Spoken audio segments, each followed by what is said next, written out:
Hi guys, welcome to cricket Venkatesh. మీరు చూసారో లేదు కానీ కొన్ని లారీల వెనకాల ఆటోల వెనకాల నన్ను చూసి అడవకరా అని రాసి ఉంటుంది.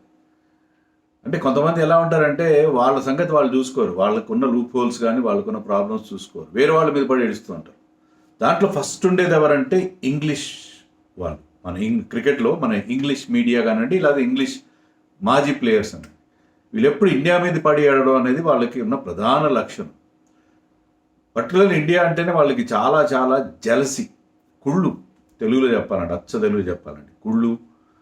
ఎందుకంటే ఇండియా ఒకప్పుడు మా బానిస దేశం, మేము వాళ్ళని పరిపాలించాం, 200 ఏళ్ళు పరిపాలించాం. ఇప్పుడేంటి వాళ్ళు క్రికెట్లో మాకంటే ముందుకెళ్ళిపోయారు, మేమేమి గెలవట్లేదు, మాకు వాళ్ళ దగ్గర ఉన్నంత మనీ మా దగ్గర లేదు, వాళ్ళు శాసిస్తున్నారు క్రికెట్. ఒకప్పుడు ఇంగ్లాండ్ ఆస్ట్రేలియానే కదా శాసించింది. England uses to be the country.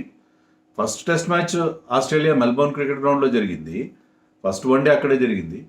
కానీ క్రికెట్ పుట్టిల్లేది లార్డ్స్, మేమే క్రికెట్ని పుట్టించాము, మేమే క్రికెట్ ఆడిస్తున్నాము అని వాళ్ళకి అది రకమైన ఫీలింగ్. సో వాళ్ళ ఆధిపత్యాన్ని గండిపడుతుంటే వాళ్ళు బోరుని ఏడుస్తారు, ముఖ్యంగా మన ఇండియా పైన. ఎందుకంటే ఇండియా ఫైనాన్షియల్ సూపర్ పవరే కాకుండా ఈవెన్ పర్ఫార్మెన్స్ వైజ్ కూడా ఇండియా వాళ్ళకంటే చాలా ముందుంది అక్రాస్ ఫార్మాట్స్. సో అలాంటి పరిస్థితులు వాళ్ళు తట్టుకోలేక ఇండియా మీద పడేయడం అనేది చాలా చాలా ఎక్కువైపోయింది. రీసెంట్గా మనం చూసాం Michael Atherton and Nasser Hussain. They are very good commentators, వాళ్ళ అనాలిసిస్ బాగుంటుంది, ఐ డూ ఫాలో దెమ్. కానీ ఇండియా విషయానికి వచ్చేసరికి ఏడుస్తుంటారు. నసీర్ హుస్సేన్ ఇండియాలో పుట్టాడు, his mother or father is Indian, చెన్నైలో పుట్టాడు, కానీ ఇండియా మీద ఎప్పుడు పడి ఏడుస్తుంటాడు. సో ఈవెన్ అదర్టన్, ఇంకా మైకెల్ వాన్ గురించి చెప్పాల్సిన అవసరం లేదు. Atherton balanced most of the time. But ఈ పర్టికులర్ ఆస్పెక్ట్లో ఇండియాకి ఒక అన్ఫేర్ అడ్వాంటేజ్ ఉంది ఛాంపియన్స్ ట్రోఫీలో, because they are playing at the same venue. అన్ని మ్యాచ్లు ఒక్క వెన్యూలోనే ఆడుతున్నారు, వాళ్ళకి ఒక అన్ఫేర్ అడ్వాంటేజ్ తీసుకుంటున్నారు ఇండియా అని చెప్పి అదర్టన్ అంటాడు. దాన్ని నసీర్ హుస్సేన్ కూడా సపోర్ట్ చేస్తారు. రకరకాల అడ్వాంటేజ్లు ఉంటాయి. ఇప్పుడు పాకిస్తాన్ హోమ్ టీం కాబట్టి వాళ్ళకి హోమ్ అడ్వాంటేజ్ ఉందంటే ఎట్లా? మీరు ఉంటుంది డెఫినెట్గా హోమ్ అడ్వాంటేజ్ అనేది ఒక ఫ్యాక్టర్, దాన్ని మనం డినై చేయలేం. అసలు మరి హోమ్ వన్డే వరల్డ్ కప్లో హోమ్ ఎప్పుడు గెలిచింది? హోమ్ టీము 2011 ఇండియా గెలిచే ముందు, అంటే 96లో శ్రీలంక గెలిచింది, కానీ శ్రీలంకలో గెలవలేదు వాళ్ళు. ఫైనల్ వాళ్ళు పాకిస్తాన్లో గెలిచారు జాయింట్ హోస్ట్. సో 2011లో ఇండియా ముంబైలో గెలిచేంత వరకు హోమ్ టీం ఎప్పుడు గెలవలేదు. సో వరల్డ్ కప్స్ మొదటి నుంచి హోమ్ టీం కలిసి రావట్లేదు. అడ్వాంటేజ్ మీకు హోమ్ అడ్వాంటేజ్, లేకపోతే ఫెమిలియారిటీ విత్ ద కండిషన్స్తోనే మీరు ట్రోఫీలు గెలుస్తారు, మ్యాచ్లు గెలుస్తారు అనుకుంటే దట్ ఈస్ అ మిత్. అంత తెలీదా? వీళ్ళిద్దరు అంత గ్రేట్ అనలిస్ట్, వాళ్ళు చాలా బోలంది క్రికెట్ ఆడారు, వాళ్ళ టీంని లీడ్ చేశారు, అన్నీ చేశారు. వాళ్ళు ఇలా అడ్వాంటేజ్ గురించి మాట్లాడదు, నాకు నవ్వు వస్తుంది, చాలా నవ్వు వస్తుంది. సో మనం కూడా అనొచ్చు, ఓకే 2019లో మీరు గెలవక వన్డే వరల్డ్ కప్ ఒక్కసారి గెలిచారు, అది మీరు హోమ్ అడ్వాంటేజ్ తీసుకున్నారు. మీరు హోమ్లో ఆడప్పుడు గారు గెలిచారు, మీరు అది ఇంగ్లాండ్లో కాకుండా బయట జరుగుంటే మీరు గెలిచి ఉండేవారు కదా. మనం అన్నావా? అనలేదు కదా మనం. సో ఒక అడ్వాంటేజ్, కొన్ని అడ్వాంటేజెస్ ఉంటాయి. మీకు టాస్ గెలిచడం అడ్వాంటేజ్ అవుతుంది, మీకు సెకండ్ హాఫ్లో డ్యూ పడితే చేజింగ్ టీమ్కి అడ్వాంటేజ్ అవుతుంది. క్రికెట్లో దేర్ ఆర్, అంటే the game of glorious uncertainties అని ఎందుకన్నామంటే ఎన్నో రకాల అడ్వాంటేజెస్ ఉంటాయి. ఈ అడ్వాంటేజ్ మనం కోరి తెచ్చుకుంది కదా. డెఫినెట్గా అడ్వాంటేజ్ ఉంది, నేను కూడా చెప్పాను, నేను అనేక వీడియోలో చెప్పాను. ఇండియాకి ఉన్న గ్రేటెస్ట్ అడ్వాంటేజ్ ఏంటంటే you are playing in the same ground all the 5 matches. మీరు సెమీఫైనల్ అంటే 4 మ్యాచెస్ అక్కడే ఆడుతున్నారు, ఫైనల్కి వెళ్తే కూడా అక్కడే ఆడతారు. అది ఎందుకు జరిగింది? అది ఎందుకంటే India doesn't want go to Pakistan మేము వెళ్ళదలుచుకోలేదు కాబట్టి అక్కడ జరుగుతుంది. దుబాయ్లో ఒక వెన్యూ తీసుకున్నారు, అక్కడ జరిపిస్తున్నారు. అది రీజన్. దుబాయ్లో జరపడానికి రీజన్ అంటే ఇండియా పాకిస్తాన్ వెళ్ళడానికి సెక్యూరిటీ రీజన్స్ అండి, లేకపోతే పొలిటికల్ రీజన్స్ అనండి. India doesn't want go to Pakistan. ఏదో రకంగా ఈ టోర్నమెంట్ జరిపించారు. ఇండియా లేకుండా ఈ టోర్నమెంట్ జరిపే అవకాశమే లేదు. ఇండియా నుంచి వచ్చే మనీ లేకపోతే ఈ టోర్నమెంట్ జరగదు.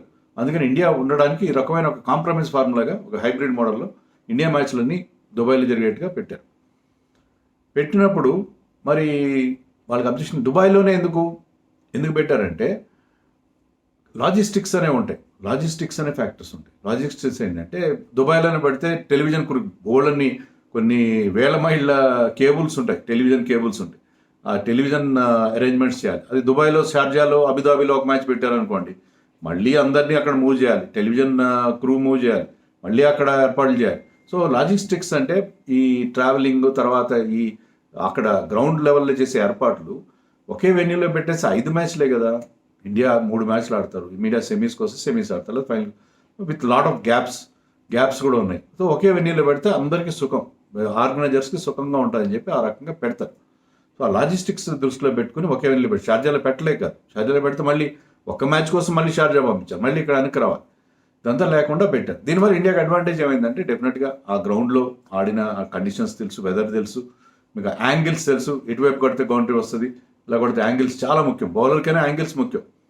బ్యాట్స్మెన్ కట్టడి చేయాలంటే ఏ రకమైన లైన్ అడాప్ట్ చేయాలి, ఏ రకమైన లెంత్ వేయాలని తెలుస్తుంది, బ్యాట్స్మెన్ కూడా తెలుస్తుంది, ఎటువైపు కొడితే బౌండరీ వస్తుంది అనేది తెలుస్తుంది. అలాగా అదొకటి. తర్వాత ఆ గ్రౌండ్లో ఏంటంటే మీకు లో లైట్స్ ఉంటాయి, అంటే టవర్స్ ఉండవు, ఫ్లడ్ లైట్ టవర్స్ ఉండవు, ఎల్ఈడి లైట్స్ రూఫ్కి అటాచ్ అయి ఉంటాయి. సో అక్కడ మీరు క్యాచ్లు పట్టుకునేటప్పుడు ఆ లైటింగ్ కళ్ళలో పడకుండా ఏ విధంగా క్యాచ్లు పట్టుకోవాలని కూడా ప్రాక్టీస్ చేస్తారు. సో అది కూడా ఫీల్డింగ్ టైంలో కూడా advantage. So definitely India has a great advantage playing at same venue. Nasser Hussain చెప్పినట్టుగా ట్రావెల్ కూడా లేదు. మిగతా టీంలో ఏంటంటే ఒక వెన్యూ నుంచి ఒక మళ్ళీ సూట్ కేసులు అన్ని ప్యాక్ చేసుకోవాలి, మళ్ళీ అన్ప్యాక్ చేయాలి, మళ్ళీ ఫ్లైట్ ఎక్కాలి, దిగాలి, మ్యాచ్ అయిపోయిన తర్వాత ఇమీడియట్గా అలసిపోయినా సరే ఆ రోజు నెక్స్ట్ డే మార్నింగ్ ఫ్లైట్ ఉందనుకోండి, ఆ రోజు నైట్ కాకపోయినా పొద్దున్నే లేవాలి. సో ఆ రికవరీ టైంలో వాళ్ళకి కొంచెం ఇబ్బంది ఉంటుంది. సో ఇండియాకి అలాంటి బాధ లేదు, ఒకే హోటల్లో ఉంటారు, ఒకే గ్రౌండ్లో ఆడతారు, హాయిగా ఈ వారం రోజులు లాస్ట్ సండే మ్యాచ్ అని next Sunday they can cool their heels, హ్యాపీగా వారం రోజులు రెస్ట్ తీసుకొని దుబాయ్లో పోవడం, షాపింగ్ చేసి, లేకపోతే మీరు సఫారీకి వెళ్ళి, లేకపోతే బోట్ రైడ్కి వెళ్ళి మీరు హ్యాపీగా రిలాక్స్ అయ్యి మళ్ళీ మ్యాచ్ ఆడచ్చు కదా. సో ఆ అడ్వాంటేజ్ మిగతా టీమ్స్ లేదు, they will be travelling and కొత్త వెన్యూస్ మళ్ళీ అక్కడ సెటిల్ కావాలి. డెఫినెట్గా అడ్వాంటేజ్ ఉంది, దానికి కాదనట్లేదు, కానీ అది కొన్ని సందర్భాల్లో లాజిస్టిక్స్ వల్ల అవుతుంది. 2023 one day world cup India host చేశారు. అయినా కూడా ఇండియా తమ గ్రూప్ మ్యాచ్లు 9 గ్రూప్ మ్యాచ్లు 9 డిఫరెంట్ సెంటర్స్లో ఆడారు. వేరాజ్ టీమ్స్ లైక్ పాకిస్తాన్ హైదరాబాద్లో వరుసగా 2 మ్యాచ్లు ఆడింది, చెన్నైలో 2 మ్యాచ్లు ఆడారు.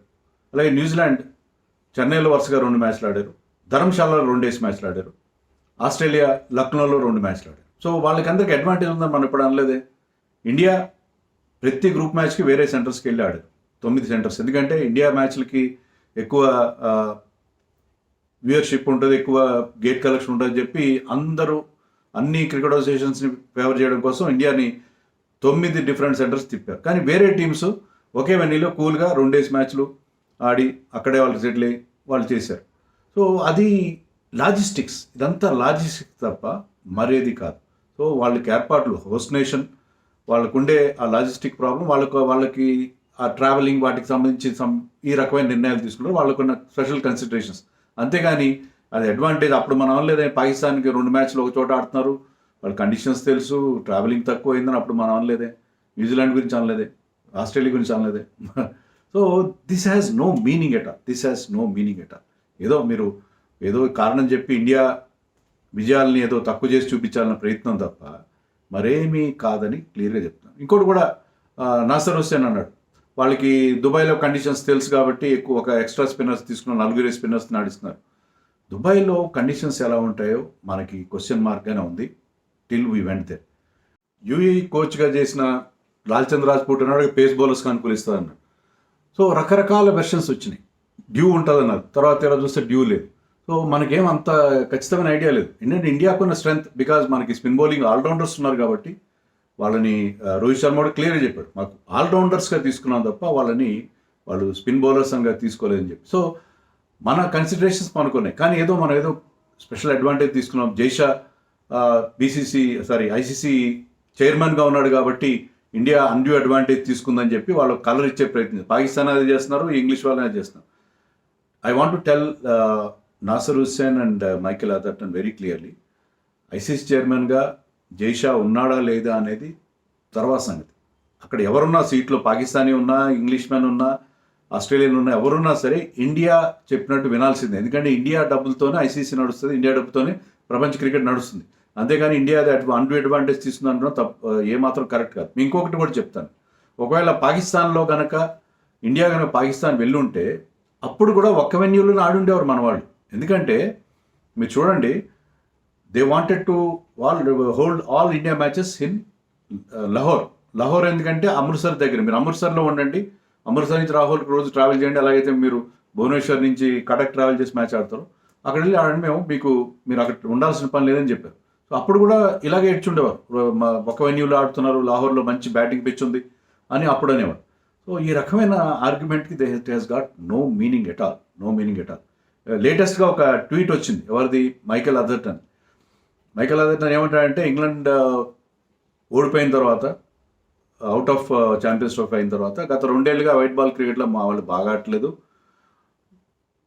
అది కాక ఇక్కడ అసలు బాగాలేదు. ఇన్ దీస్ కండిషన్స్ అనేది ముఖ్యం. ఇన్ దీస్ కండిషన్స్ అంటే ఈ కండిషన్స్ ఏమన్నా దారుణమైన కండిషన్సా? ఇంగ్లాండ్లో వెళ్తే బాల్ స్వింగ్ అవుతుంది, వర్షం పడుతుంది, చలిగా ఉంటుంది, అక్కడ కండిషన్స్ అలా ఉంటాయి. ఆ కండిషన్స్లో మీరు అక్కడ ఆడితే గెలుస్తారా మీరు? అది ఇక్కడ ఎండగా ఉంటుంది, బాల్ కొద్దిగా టర్న్ అవుతుంది, వికెట్ కొద్దిగా స్లోగా ఉంటుంది, బ్యాటింగ్ అనుకూలంగా ఉంటుంది, ఇలా ఉంటే మీరు ఆడలేరా? ఏ కండిషన్స్లో గెలిచినప్పుడే మీరు ఛాంపియన్స్ అవుతారు. అంతేకాని ఇన్ దీస్ కండిషన్స్ అని అంటే ఈ కండిషన్స్ ఏవో క్రికెట్కి పనికిరావు అన్నట్టుగా మాట్లాడి, ఇదంతా కూడా వాళ్ళ అహంకారాన్ని, ఇంగ్లీష్ మెన్ వాళ్ళు మేమే క్రికెట్లో మేమే గొప్పవాళ్ళం అనే వాళ్ళకి వాళ్ళ feeling, I'm okay you're not okay అని సైకాలజీలో చెప్తారు. వాళ్ళు ఏమనుకుంటారంటే మేమే గొప్పవాళ్ళం, మిగతా వాళ్ళందరూ వేస్ట్ కావాలనే ఒక ఫీలింగ్ ఉంటుంది. అలాంటి ఫీలింగ్తో, ఆ రకమైన ఒక అహంకారంతో, ఒక ఇంకా బలుపుతో, ఇంకా ఎంతకంటే ఎక్కువ మాటలు చెప్పిన మాటలు కానీ. సో నాకు అందుకే I hate English cricket, I hate English. ఎవరినైనా సపోర్ట్ చేస్తాను, ఇంగ్లాండ్ని ఎప్పుడు సపోర్ట్ చేయరు. అంటే మనకి వాళ్ళు కొన్ని చరిత్ర, లేకపోతే వాళ్ళు ఇలాంటి మాటలు మాట్లాడతారు కాబట్టి. ఏమంటారో మీరు కామెంట్స్లో చెప్పండి.